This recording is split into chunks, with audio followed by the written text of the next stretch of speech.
All right, hey guys, what is going on? Yes, I'm here to talk about game two between the Phoenix Mercury and the Las Vegas Aces. And the Vegas Aces absolutely just obliterated the Phoenix Mercury, and mainly due to um, both Asia Wilson's 24 points, but Jackie Young's incredible third quarter. She ended up having 20 points. She shot 72% from the field in the third quarter, and that was the absolute difference in that game. She was sensational, and she added a bulk load of that play. But I'm gonna go more into detail on that particularly. Let me get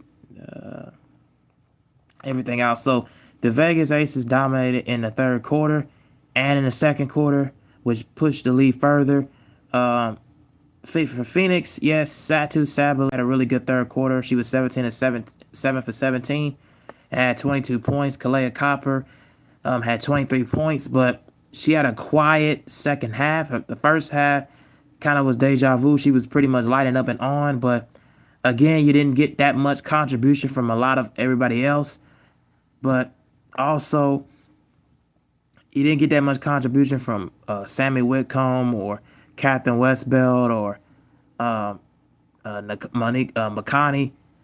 You didn't really get that. You didn't get that much production from them. Natasha Mack, I would have figured that she would have got more minutes. But for the Vegas Aces, let's just start with them. Let's also get to them. And the story pretty much was Asia Wilson's 28 points and 14 rebounds. She had a double-double. Jackie Young's incredible 23 points in the third quarter. That pretty much pushed him over the top.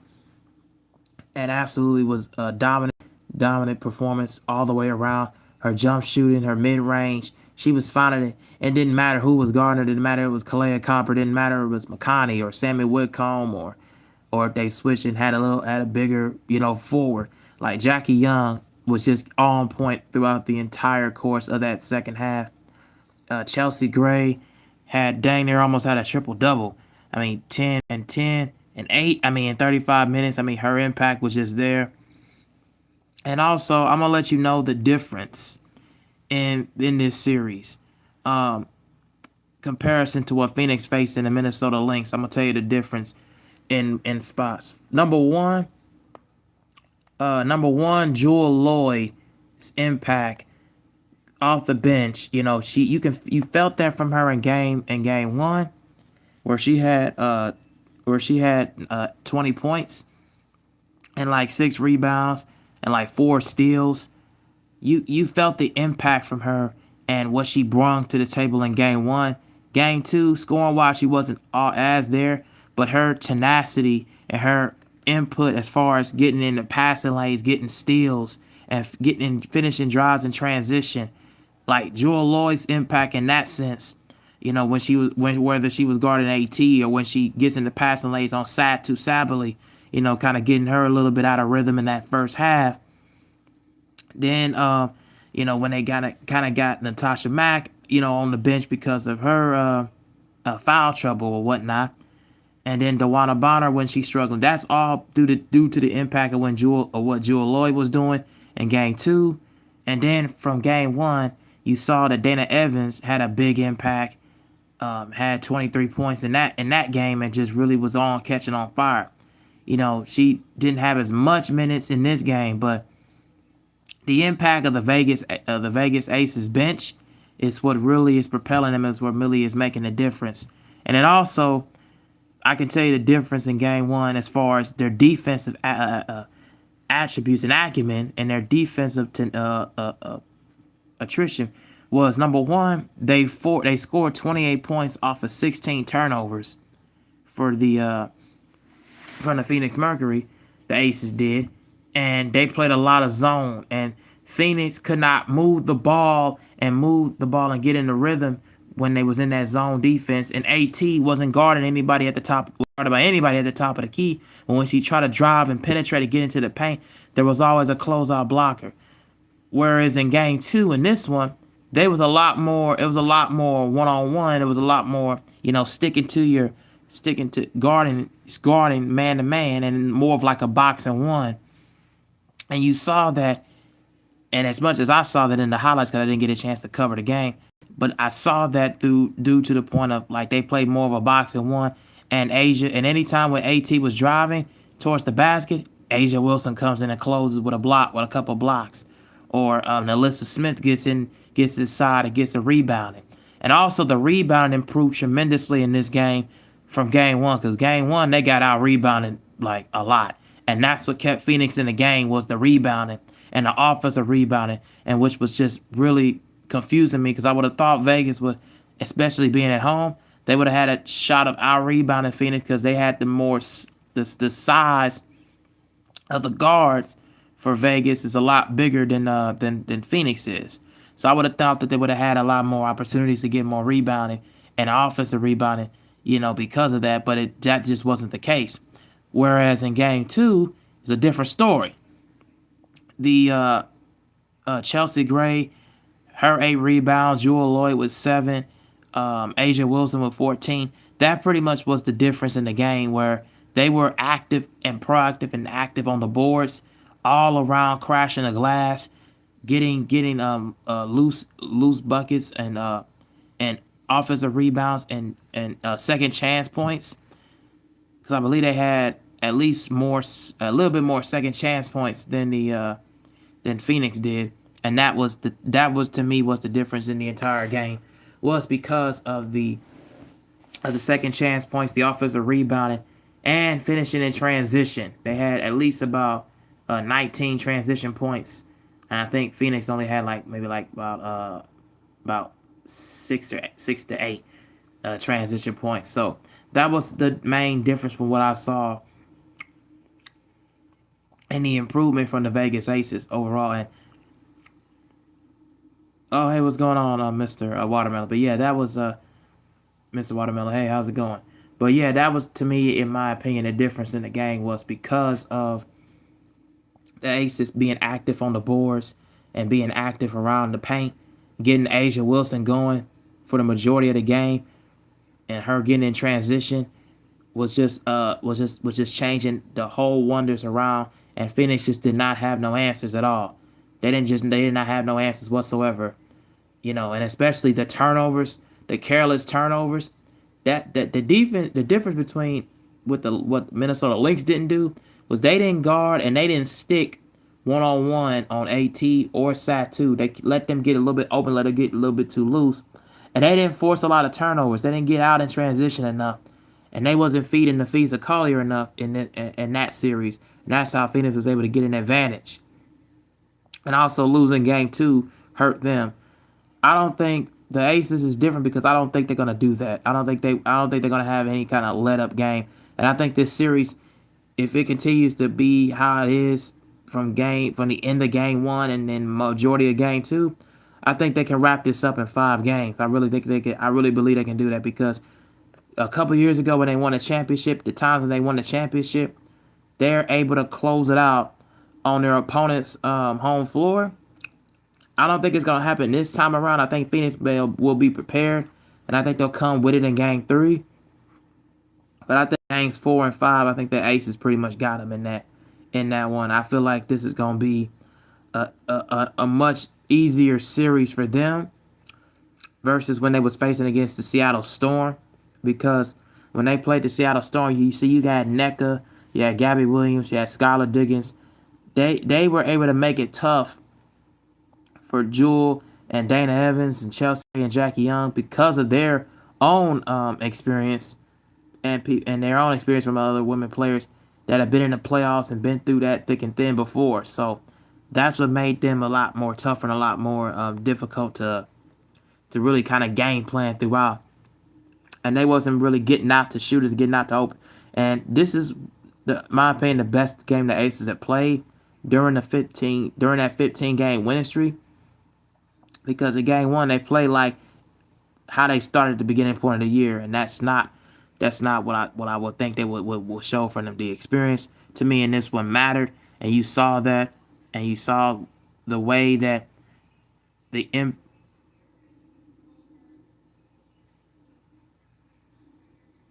way that you saw the impact from Asia and from Jackie and from Chelsea Gray, your big 3. And also, Becky Hammond did not get too cute with the offense. You saw that she didn't really make any kind of like really crazy lineups. Megan Gustafsson or like putting in Kirsten Bell for too long, which I don't understand that, but okay. Which I didn't understand that in game one. She put in Kirsten Bell and had her in there for way too long. But you don't play Aaliyah Nye. I don't understand that. Or Kia Stokes or Parker Tyus. Like that would be the one thing I would say if Becky Hammond would be the case with her is she would probably get too cute with the lineups or keep people in there and play way too long, have way longer minutes than what there should be and what they're assigned for. So that would be the only thing I would say that could be getting in the way of her overall. So that's my overall assessment so far from what I saw in game two for Vegas and Phoenix. I think Phoenix will probably come out firing on all cylinders in game three and make it interesting. So I think they'll probably more than likely win game three. But if the Aces find some way to like keep it in distance and keep it close, I would trust them more down the stretch than them, and especially at the free throw line. That also is going to be a difference because if you ever have AT at the free throw line, list of times at the free throw line, I wouldn't trust her to make those kind of free throws at all. I would think that she would more likely either make one or two or probably miss both. Just my opinion, because her career as a free throw percentage in the playoffs has been under 70%. So I wouldn't trust her to do that. But anyway, those are my thoughts. Salute to the Vegas Aces. They dominated this game and they made it their own. And yeah, I think they're probably going to more than likely win the championship, in my opinion. And yeah, we'll see what it is like in game three. As I will continue to go and move on to talk about another topic, which we'll get to here, as what we learned from the NFL in week 5. So let's start with some of the early games.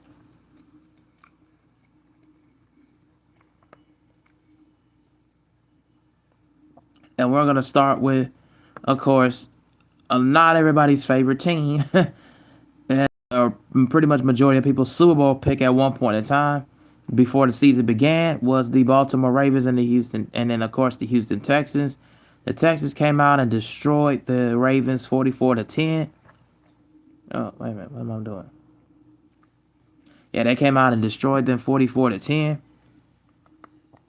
Mainly CJ Stroud had a phenomenal bounce back game, as well as what he did in previously in week 4. He had 244 yards, 4 touchdowns. He was efficient. And they finally got back to running the football with Nick Chubb. I didn't think that he was going to have as big of a game or an impact because he's been kind of pretty much looking like he's been washed. He's been bounced around from team to team and hasn't really looked the same. It hasn't really been the same player. And I think that was the difference in why the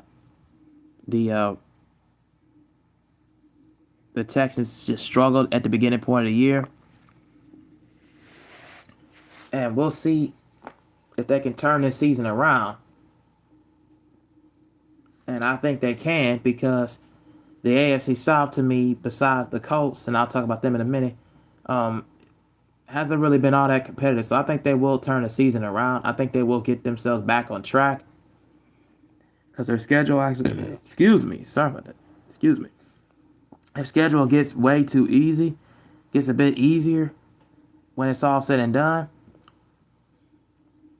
And I think by week 9 or week 10 they're going to bye week, so they're gonna get rested. They're gonna get healthy. So I think that their schedule gets a little bit easier. So I believe they're gonna turn their season around and make things interesting in the AFC South, and probably make things interesting in the AFC. So yeah, those are my thoughts about that one. The Ravens are absolutely atrocious defensively. There's nothing left to be said about that.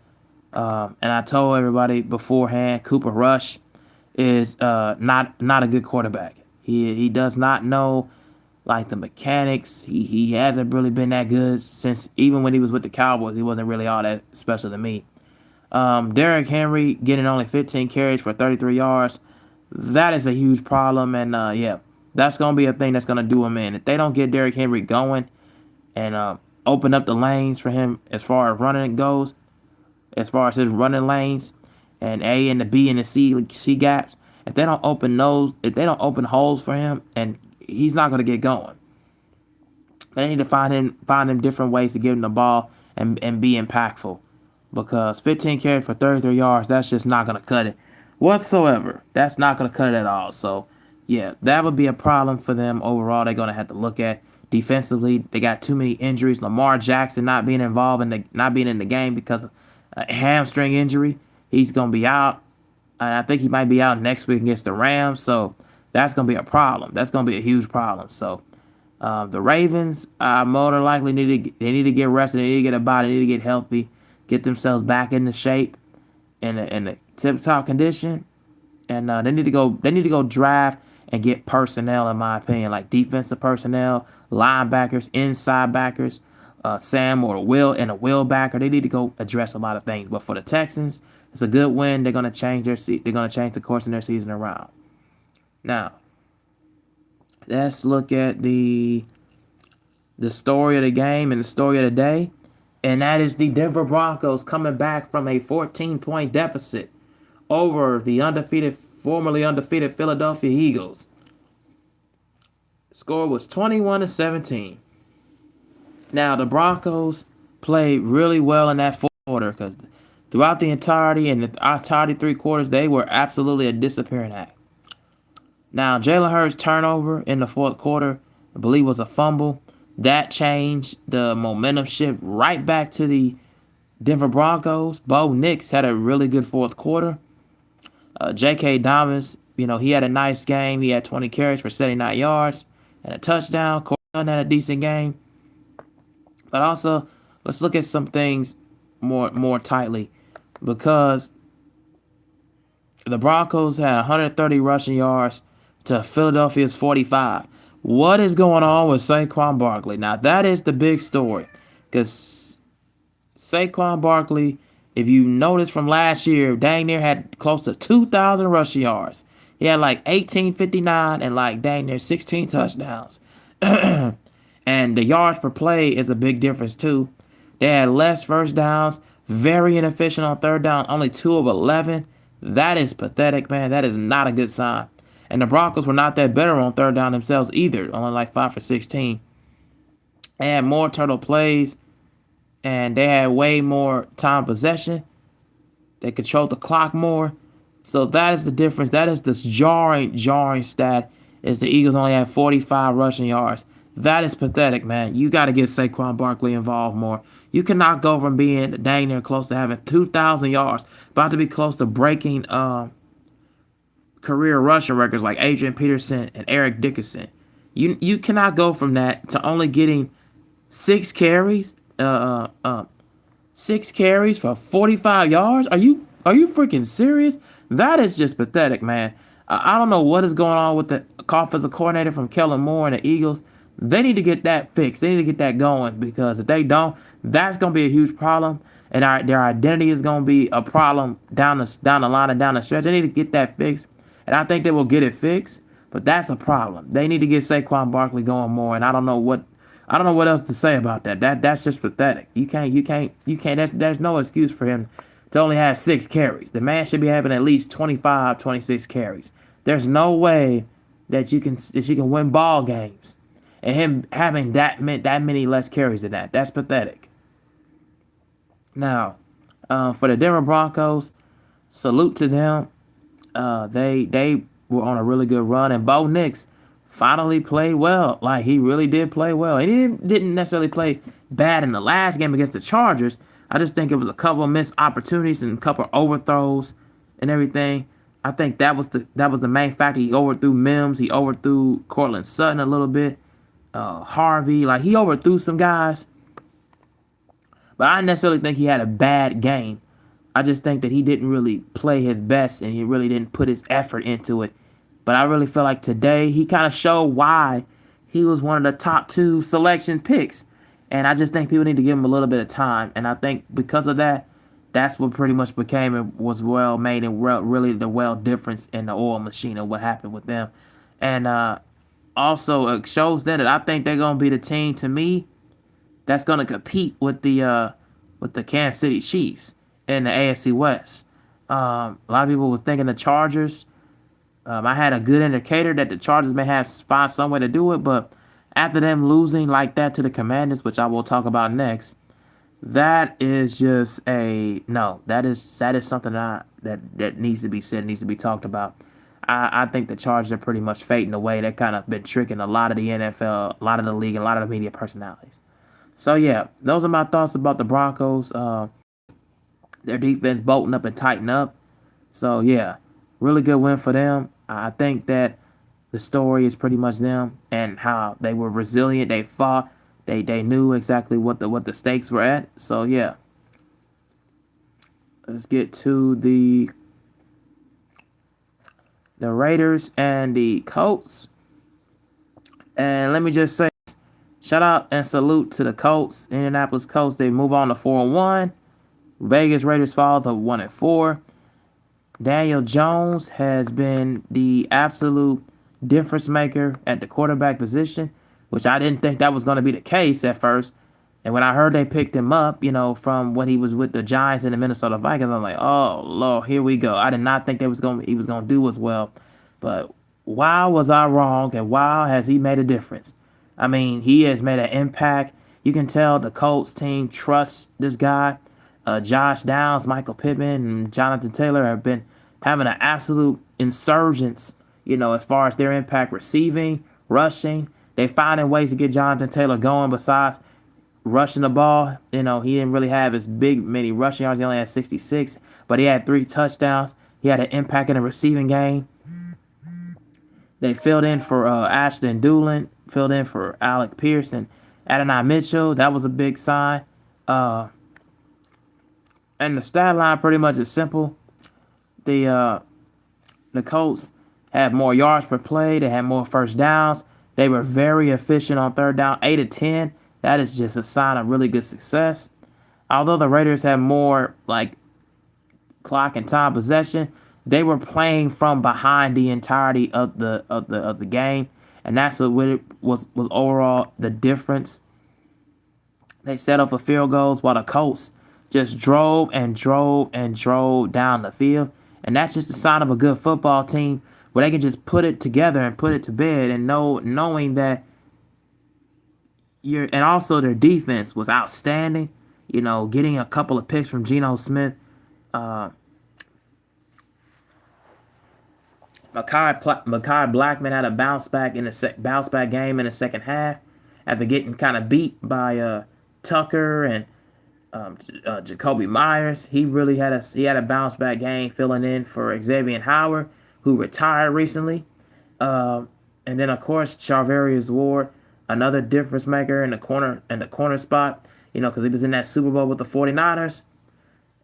Also, the impact of Zaire Franklin. It's just a lot of difference makers here with the Colts, and they're pushing it further, and they're showing why they're a team that's going to be an outing, not only in the AFC South, but, despite the competition, they're showing that they could be a team in the AFC that puts it all together. I think they're going to be a team that's going to be tough no matter where it stands.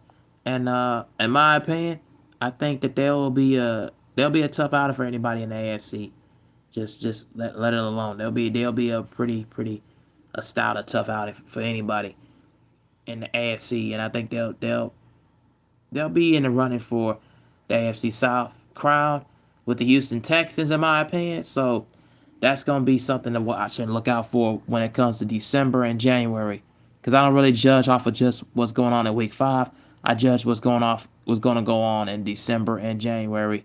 Those will be the times that's going to be the most important, because Week 16, 17, 18, that's to decide for who's taking the division crown.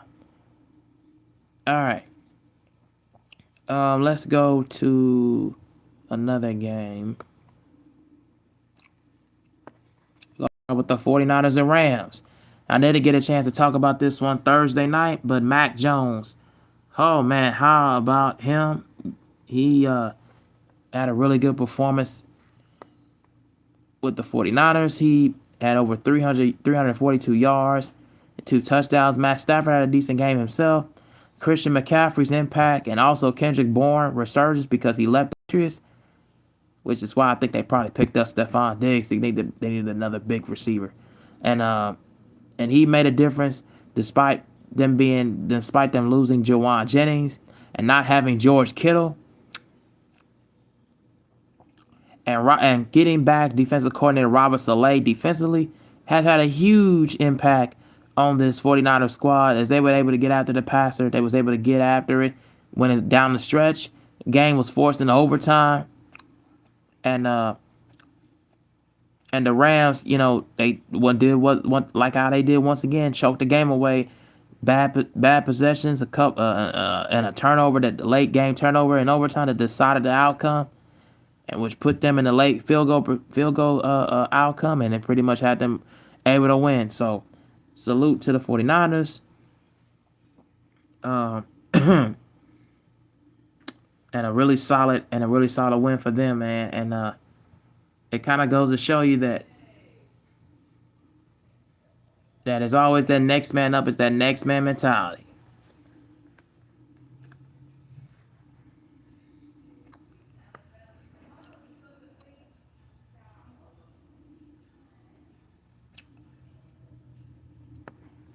And last but not least, let's talk about.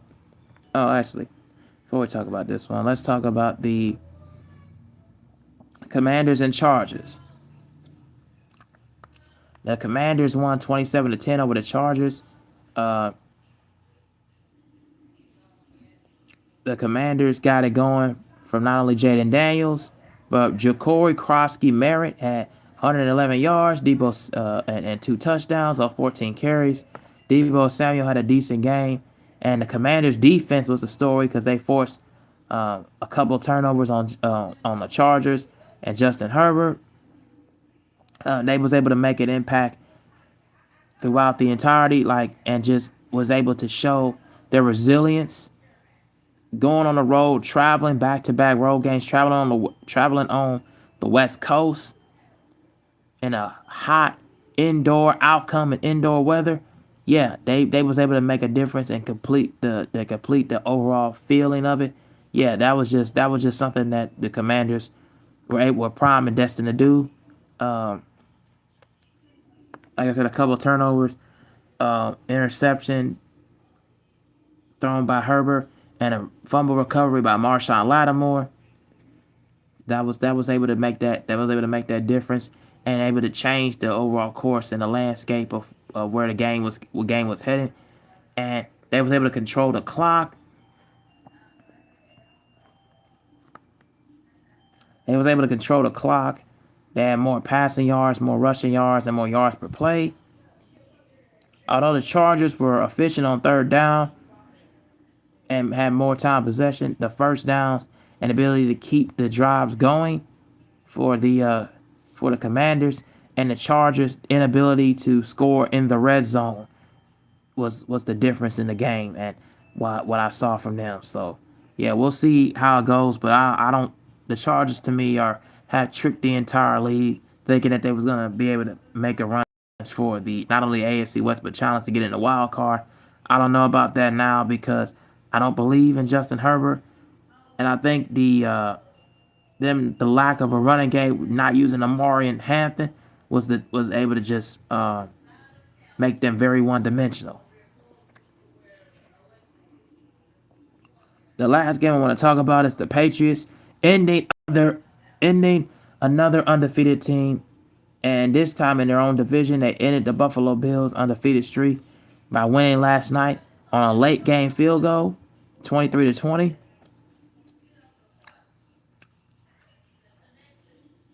They forced three turnovers on the Bills. They held James Cook in check for 12 carries to only 48 yards. Josh Allen was the main leading rusher. Dalton Kincaid was cool, but Stephon Diggs had 10 receptions for 146 yards. No touchdowns, though, but they was able to put it together down the stretch.